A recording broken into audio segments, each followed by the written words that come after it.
This this is a very important message for people in Bengaluru and where we have a lot of water shortage.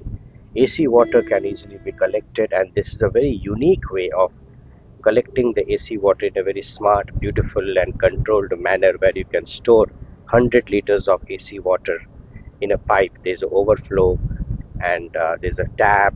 You can use it in many ways, especially mopping for your potted plants, for the car wash, for flushing, and especially places like Bangalore where there's a water shortage. We have to use every drop of water, and with the heat, definitely there will be more use of AC, and the air conditioning water it's very much like a distilled water, and it can be used aggressively. Please share this information. We have to conserve water before we consume. We need to respect water. Every drop of water matters. And today, it is the time for the nation, for the world to come together and protect the water.